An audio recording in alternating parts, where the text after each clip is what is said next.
that? I'm not mewing right now. I'm trying to look like I have pubic hair on the side of my face. I can't even grow a beard. God damn. Either way, you guys did not come here to see that. You came here to learn about why the older Call of Duty games were best. So what is poppin' here? It is me, the Holy Commentator here, and I wanted to talk about how the older COD campaigns really mastered the COD series, and why they were so good, and why they were so well respected, and why most of the new COD stuff cannot really compare to what the older stuff was. Now I'm going to start off here with a very quick, disclaimer ahead of the video. There's a couple of things that I must say about this, right? One of those things is obviously being the fact that the older games give you nostalgia, right? It's very obvious that older nostalgia is kind of the stuff that a lot of people focus on, and a lot of people say is the reason why the older stuff in Call of Duty was really good. That and Burnout. Now, of course, there's been, 26 Call of Duty games at this point, so obviously there's quite a bit of COD games that you kind of get burnt out on, obviously, right? Obviously. It's like a Diddy party of just fucking extra COD campaigns. There's no doubt about it. But yes, today, we're going to be talking about why these older COD campaigns, or COD stuff in general, were so good, and why everybody loved them so much. So, of course, if you like this video, do me a favor, like and subscribe, and let's actually finally discuss why the older COD campaigns and COD stories were so good.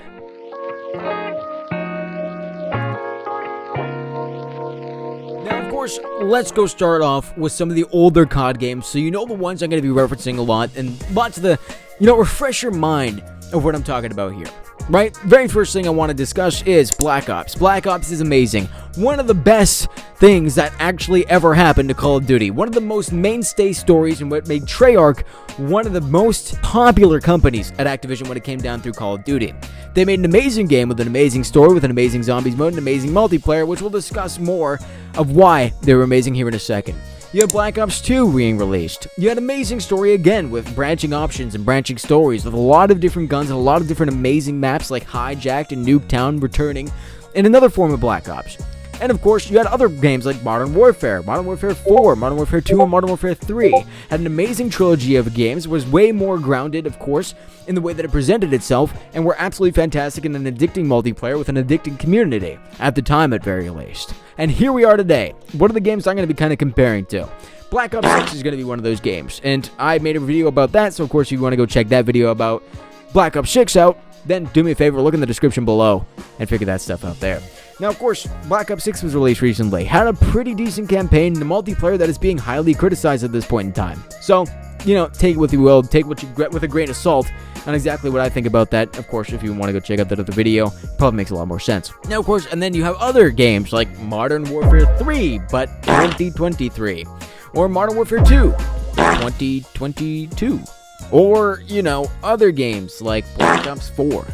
Now, I want to talk about all these games, and I want you to keep those campaigns, keep those multiplayers, and keep those extra Spec Ops or zombie stuff in your mind as we continue throughout this video. Now, of course, the very first thing, what made the stories of the older COD campaigns so good? The very first thing is the basic characters. The amazing characters of the original Black Ops series, for example, was absolutely amazing. You had an amazing cast there. You had Mason, Alex Mason from the campaign. Was your main character throughout the whole entire thing. He had an amazing personality with him that a character can get behind, and even as playing him, you can actually understand, you can be in his shoes, and you can kind of conceive what the whole situation is about.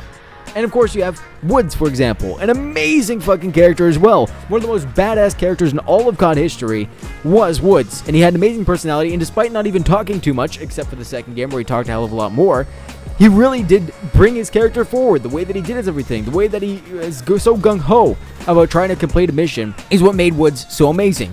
You had people, again, like Hudson, CIA agent. He had a kind of a typical kind of background for a CIA agent, but it was amazing as well. You had all these amazing characters that brought together what the story was in Call of Duty. You can relate to the characters. You had a lot of fun looking at these characters and being like, that makes sense. I understand what this guy's saying. Blah, blah, blah, blah, blah, blah, blah, blah, blah. Right? Obviously. Now, of course, you had amazing villains as well in the Call of Duty Black Ops series. Think of Menendez that was there. Think of Black Ops 1 where you had, of course, Dragovich, Kravchenko, Stein. These men must die. You know, those people were amazing. They had amazing villains that you understand and you genuinely hated. And seeing them again in Black Ops 2, even after Black Ops 1, felt amazing. You felt, and it was also somewhat conceivable, except for Kravchenko, which, you know, I mean, you could see in this fucking clip. I have no clue how he survived that. You die. What?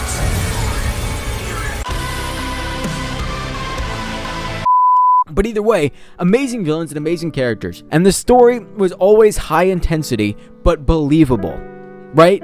What happened in Black Ops 1? The codes, the numbers, Mason. What do they mean, Mason? Right? Those fucking numbers and that kind of thing that the whole entire campaign revolved around was amazing. It made sense. Mason's whole entire mindset changing was amazing. The sleeper agent idea was amazing, and it genuinely kind of matched up with the timeline that you see in real life in the 1960s, where you see JFK getting assassinated and all this kind of stuff, and seeing the CIA controversies and all this kind of stuff. It made sense for Call of Duty to go there. It was an amazing idea. It was a very intense story, and it worked out very well, I believe, in COD's favor. And then, of course, you have this second campaign where you bring back some of the older villains, and you bring back the numbers still from the very first game, giving the characters, giving the gamers a little bit of nostalgia. And of course, you continue on with another amazing story about Menendez, a big, gigantic cartel leader who ends up trying to take over the whole entire CIA and trying to destroy the US for, again, justifiable reasons. He is amazing at being a very bad character and a very bad person you want to hate, but he does have some personality as well that you could also really like and enjoy. You have that with the Black Ops campaigns, the original Black Ops campaigns. Now look at the Modern Warfare campaigns. You look at Captain Price. You look at his whole entire past at one point. One of the missions, all gillied up. One of the most memorable missions in almost all of COD history. 50,000 people used to live here. Now it's a ghost town. Where you're going around and you're looking at Captain Price's past as he tries to take out a massive arms dealer in Russia, right? In Ukraine. Sorry, don't want to script the whole story here. But it was also amazing.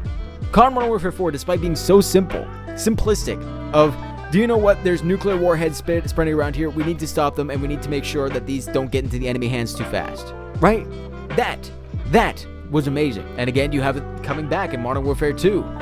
Captain Price getting captured, coming back out, the whole entire World War thing that was happening between Russia and the United States. The fact that you can hate General Shepard shooting one of your characters, killing ghosts, for God's sake. That made sense, and it always was justified. Nothing was too outstanding. Of course, it was a crazy campaign. You had crazy moments. You have this one point where you're driving down the fucking river in a boat, trying to kill Captain Shepard. But trying to kill Shepard and trying to take him out. And it was just, again, amazing. But it was still somewhat grounded in the way that everything worked. Right? Amazing story. That continued on with Modern Warfare 3. You finally kill Makarov, a genuinely hated villain, because you saw what happened in Modern Warfare 2 when you did the No Russian mission and took out a bunch of people. And you were a part of that. You were in the shoes of everybody that you played at in the original campaigns. Now look at the newer campaigns. Black Ops 6, for example. The characters. Can you tell me the character's name in Black Ops 6? If you played the campaign, I'll give you some time. What are the characters' names? I can't think of them. I don't even know them, right? And that's the biggest problem, is you don't know most of the characters, and the personality is very, very surface level. And think about it, what do they do to Woods? They replaced his voice actor and just absolutely demolished his personality that you had in Black Ops 1 and Black Ops 2, his hard-ass personality that should have stayed there in that new game, where he should have been way more itching for a fight than he was in Black Ops 6. And again, look at the characters in the new Modern Warfare 3 versions of 2023. Do you remember the characters? Of course you fucking don't, because it was the most retarded campaign of all time. You have no clue who the fuck anybody was most of the time, and if you did know who the fuck somebody was, it was terribly done. It was a terribly done campaign with a terrible story, and that was a shit story altogether. Modern Warfare 2 was one of the things that kind of returned somewhat to the older Call of Duty games. You had the characters super good, but the fucking story was dog shit. Oh, the missiles! There are missiles somewhere, and not just like nuclear missiles, nothing that can end the world, but like, oh, there's a couple missiles that can kill like maybe 30,000 people. In the other fucking game, they're gonna try to kill the whole world. You had Russia invading the US. You had arms dealers trying to sell nukes that go off in Modern Warfare 4. Again, another memorable scene when you're jumping down, when you're falling down, when the helicopter is crashing, right? It is amazing. And again, those stories of the new versions do not compare to the old versions. There's a lot of tell but don't show in the newer versions, but a lot of show don't tell in the other ones. where you see how bad a villain can be. When you see Menendez slitting somebody's throat open with his sister's locket. Or you see the whole entire drone strike in front of you. You see the whole entire city get torn down. You see the president's reaction in Black Ops 2. In Black Ops 1, you see the intensity when you have to punch Hudson in the face and he's like, "We're out of time!" That was the best part of the campaigns in the older versions. They were amazing. They were absolute peak of story, of characters, and of course of just gameplay. You had a big variety at that point in time. Of course, it started to get a little bit worn out as we go a little closer to Modern Warfare 3 in the original version, of course. But still, amazing stories that just do not compare to the new ones today that are absolutely always there's something wrong with them. They cannot be perfected.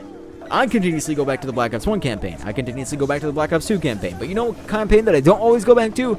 Modern Warfare 2 2022. Or Modern Warfare 3. Or I'm pretty sure I'm not even ever going to go back to the Black Ops 6 campaign despite me actually kind of enjoying it.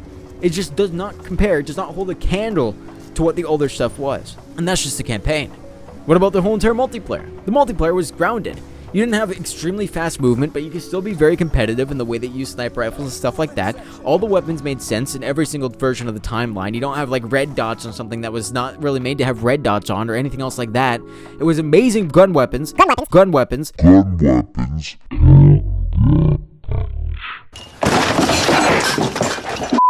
there was a lot of them too.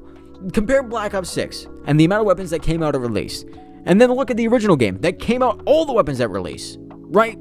Even most of the games now, if you look at their weapons selection, after all these years' times, after all the updates, what happens? Right? And of course, there's unbalanced weapons back then, but it made it more fun. And of course, with the new multiplayer that is 100% skill-based matchmaking, you can't have fun in these new games because you continuously get ass-rammed by me, who's a goddamn sweatlord sometimes, or another random Twitch streamer that's sniffing G Fuel live on camera and just like jerking off to the game. You don't see that in the older games, the older Call of Duties. Amazing multiplayers, amazing maps that you rarely had to hate. You had Hard Hat in the original Modern Warfare games, right? You had Nuketown that was developed in the original Black Ops games.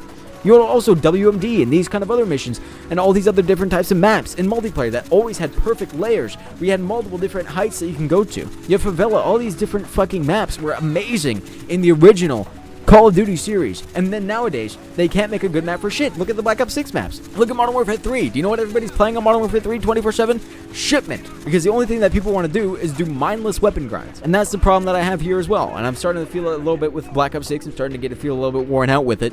But that's the problem. And then think about the extra game modes. Back in the day, you had zombies in Black Ops.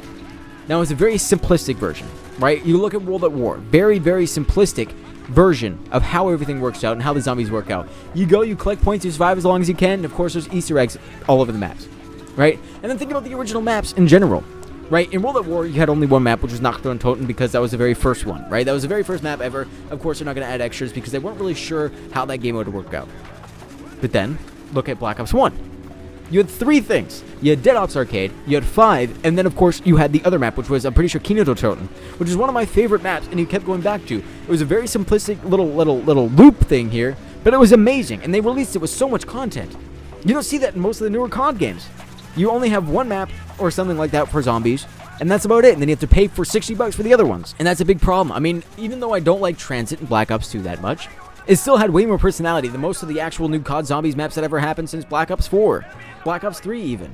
I enjoyed the one map, but they need to have more, and they need to show that they actually appreciate the fans enough to give them extra content without having them pay 60 extra bucks despite already paying 60 bucks on top of a game. Right? The passion back then was for making sure the fans had fun. The passion now is to make sure they can earn as much as possible. That's kind of their only objective, and you can clearly see that in the way that they do zombies. Or even, of course, the Spec Ops game mode. Back then, you had kind of a storyline for it. You had the, the Modern Warfare 2 stuff, the Modern Warfare 3, where you had to either hold out and waves as long as you can, or complete this little trial in this amount of time that you have here. How fast can you do it? All this kind of stuff. And they had multiple missions that you had to 3-star, and it was a very fun thing. Despite me not liking it as much as zombies, I still enjoyed it as like a secondhand thing, especially when I was way younger playing over at my cousin's house. I would love to play those kind of games. But nowadays, look at Spec Ops. It doesn't even exist in Modern Warfare 3? I'm not even sure. Everything is so focused on Battle Royale, but they don't focus on anything else. And that's the thing that they need to fucking change if they want to go return back to their old roots. What do you remember from the old COD campaigns? I can remember a hell of a lot from the old COD campaigns. I remember all the lore. I remember the main menu screen for Black Ops 1, where you can get out of the chair. That is creativity, and that is a genuine vibe that is supposed to be happening. You want to feel good about finding stuff in these games. And newer games, I don't really find that stuff anymore. It's kind of a problem, and I genuinely think that if they want to return to a place where they were the GOATs, where they were the GOATs of FPS gaming, where they were the greatest of all time, they need to focus on these problems, right? Let's give a quick review. Campaign, they need better characters, they need a story that can actually justify it, and they need good gameplay that changes up every once in a while.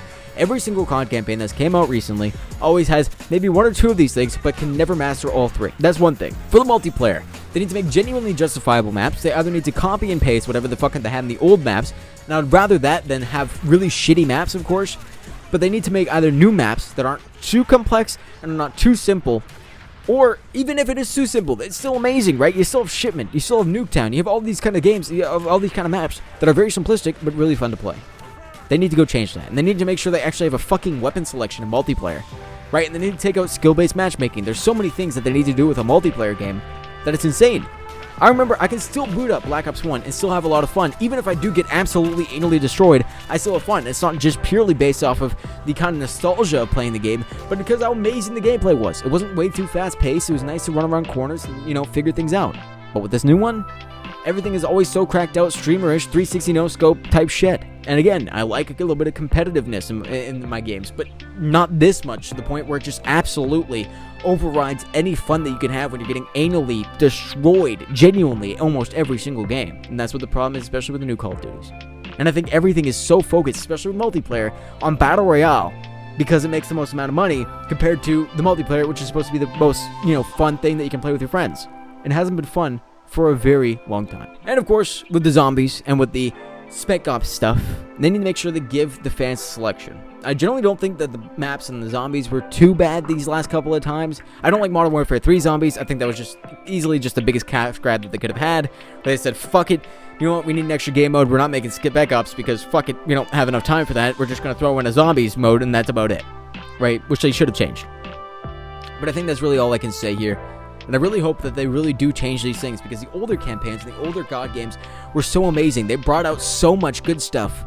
They can't really hold a candle to the stuff that they have in the past, right? And I think that's the best way to talk about it and the best way to explain it. So I hope you guys enjoyed this video, and do me a favor, put down in the comments below exactly what you find best about older COD games. What is the best COD game that you played and why, and all this kind of stuff. I'll be responding to most of the comments. Hope you guys enjoyed this video, and of course, if you did, do me a favor, like and subscribe, and I'll see y'all next time. This is me, the Holy Commentator, signing off for now.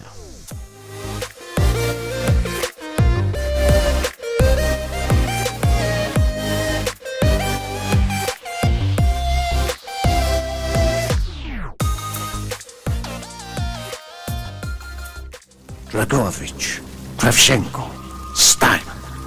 These men must die.